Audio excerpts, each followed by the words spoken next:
Ilang mga lugar sa Barangay Kupang sa Muntinlupa City nananatili pa ring lubog sa baha. Kaya naman yung mga residente sa lugar nahihirapan pang mag-adjust. Nasa state of calamity na ngayon ang syudad. Ang iba pang detalye hatid ni Rica Tumabang. Ito ang kauna-unahang naranasan ng nasabing barangay ang matinding pagbaha. Medyo kritikal ang sitwasyon ng mga residente dahil sa mataas na level ng tubig. Ito ay umaabot na hanggang sa dibdib at balikat, maging sa ibang lugar na dating hindi binabaha ay binabaha na din.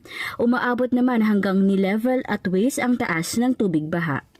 Pahirapan ng mga residente sa pagtawid lalo at ang iba sa kanila ay nadudulas at kinakailangan na magtanggal ng suot sa paa para lang hindi madulas at namataan din ang ilan na may bitbit na mabibigat na bagay at posibleng ikapahamak nila ito. Ganyan ang naging sitwasyon ng isang barangay sa Lovely Street sa Kupang, Muntinlupa City matapos na makaranas hanggang sa ngayon ng matinding paglubog sa baha ang kanilang kabahayan at makikita din ang tambak-tambak na basura.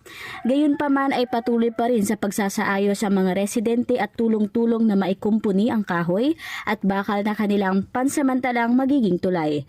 Naglaan naman ng evacuation area ang barangay na may 26 at may 108 individuals para sa mga naapektuhan ng bagyo lalong-lalo na ang mga malapit sa shoreline at 24/7 silang nakabantay.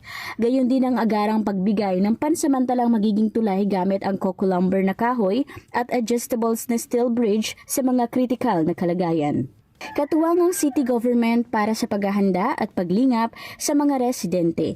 Isinailalim din na kasama ang barangay sa state of calamity. Tayo ay narito ngayon sa Lovely Street ng Barangay Kupang, Muntinlupa City, kung saan makikita ninyo sa aking likuran ay lubog sa baha ang mga kabahayan na narito. At hanggang sa ngayon ay pahirapan pa rin ang mga residente na makadaan mismo sa steel bridge na ito dahil ang ilan sa kanila ay nadudulas at ang iba pa ay may pagkakataong di mapahamak. At yan muna ang pinaka-update mula dito sa Kupang, Muntinlupa City. Ako si Rica Tumabang para sa Mata ng Agila, matatag, matapang, matapat.